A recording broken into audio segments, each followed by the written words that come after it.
Life without death has no meaning. As you know, Americans like to say, the only things that are certain in life is that you pay taxes and you die.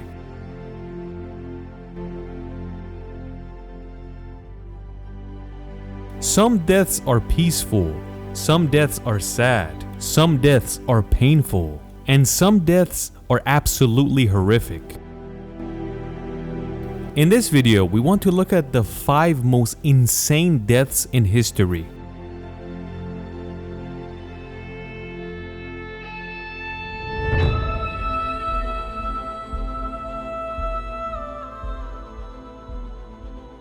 In the 16th century, a ninja lived in Japan by the name of Ishikawa Goemon.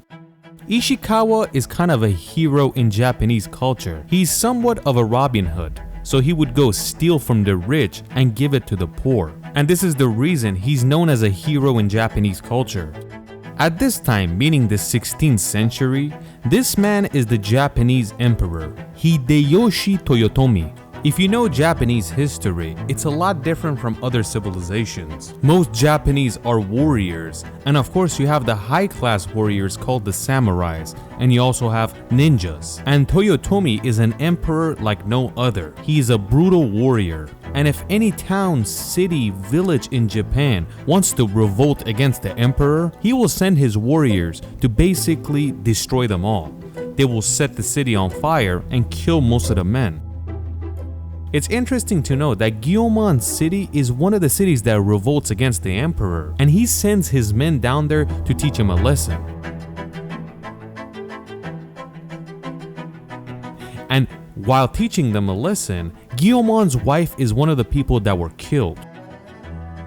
This makes Goemon extremely angry, and he wants to get revenge. And how does he want to get revenge? Kill the emperor of Japan. He makes his way down to Kyoto, which is basically the capital city of Japan at this time. Ishikawa gets to Kyoto and he climbs the wall of the emperor's castle. Goemon knew that inside the walls of the emperor's castle there is a lot of traps, so he's being extremely careful and he gets inside the castle itself. But one of the most simple traps gets him caught. It's basically going through a doorway and a bell rings, and this causes the emperor's men to hear it and run after him. Since Goemon was a ninja and he had his sword on him, they basically knew what was happening. They knew he came here to kill the emperor, and they weren't gonna execute him this easily. Usually in Japan, when they wanted to execute someone, a samurai comes and cuts off their heads and it's good night. But this man came to kill the emperor. Let's see what the emperor wants to do with him. They take him to Toyotomi. Just like we said, Emperor Toyotomi is an extremely brutal emperor in Japan's history, and he tells his men to bring a huge pot, fill it up with water, put wood under it and light it on fire. His men immediately know that the emperor wants to cook this man alive, but they follow the orders because they can't say no. Everything gets ready and they set up this pot in the middle of the town in Kyoto, so regular people can watch this happen. But before they do this, a messenger comes along and says this man has a son as well. Toyotomi says this is great, bring his son too and execute the kid with his father for trying to kill me. Everything is ready and they bring Goemon and his son and throw him in the water before it's boiling hot. After a few minutes, the water starts to get hotter and hotter, and Goemon's child starts to scream and cry, so he lifts him up out of the water so he doesn't feel the pain. And the samurais that are standing around the pot won't allow him to throw his child out, so basically he has no way out but to die in this boiling water. And he decides to basically suffocate both of them underwater before getting boiled alive. He takes his son beneath the water and he goes down there as well, so he drowns to death instead of boiling to death.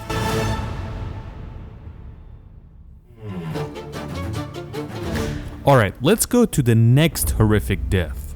In the year 1492, the king of Spain is this man, Ferdinand II. At this time, the people of Catalonia, meaning the eastern part of Spain, are not a fan of Ferdinand II. One of the serfs that was living in Barcelona, Catalonia, meaning Juan de Canamares, decides to do something about it. He wants to kill the King of Spain, and it makes it easier because he and his family are in Barcelona, the center of Catalonia.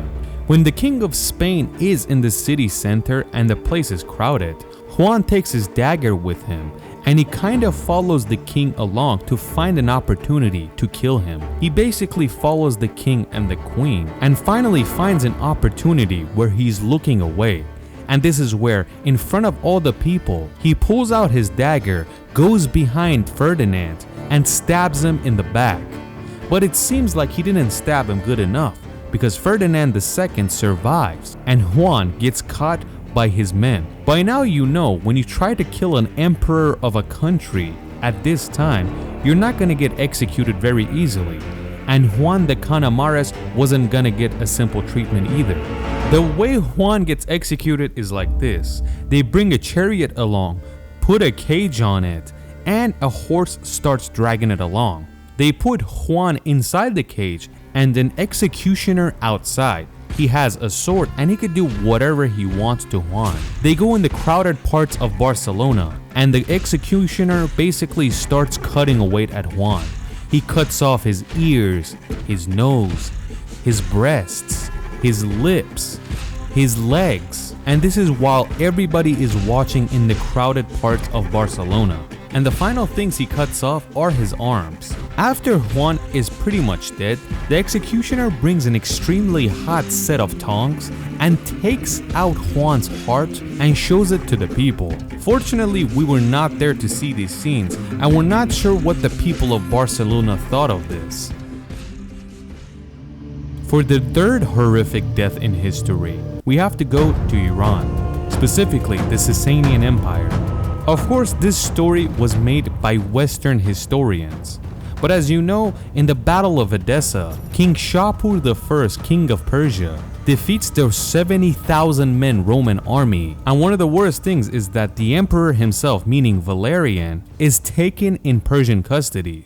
And another thing that was embarrassing for the Roman army was that the Roman standard was in Persian hands now, which was a huge deal back then. You might have seen the rock face relief in Iran, where Shapur I is on his horse and Valerian is kneeling down in front of him. Some historians say that Shapur would use Valerian as a stepping stool to get on his horse. We're not completely sure if this is true or not, but some historians have written about that.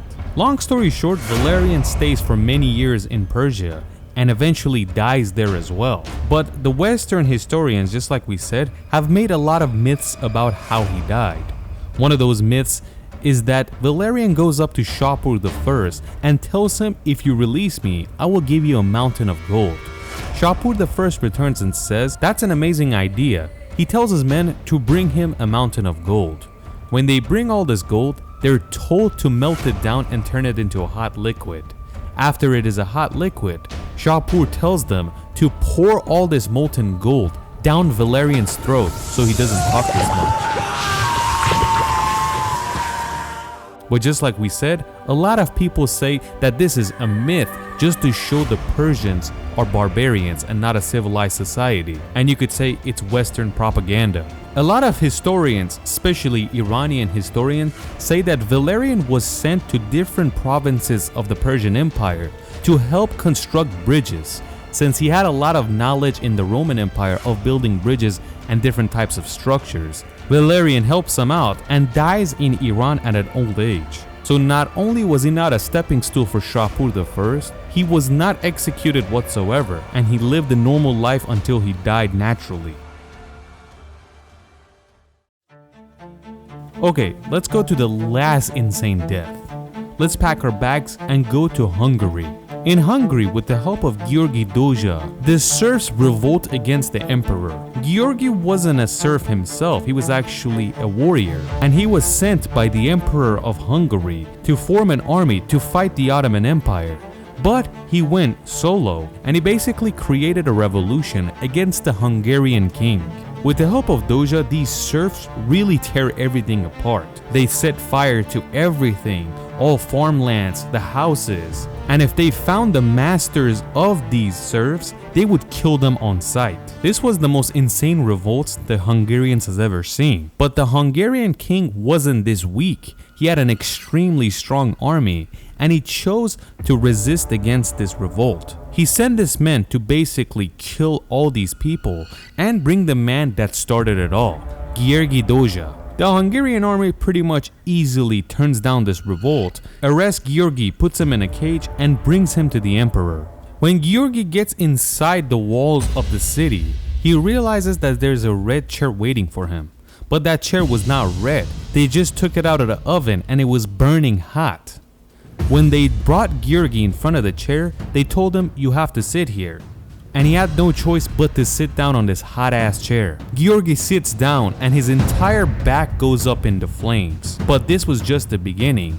They lowered down a burning crown and put it on his head, which catches his hair on fire, and he's basically screaming in pain. Last but not least, they give him an emperor's cane, which is also burning hot, and he has to hold it.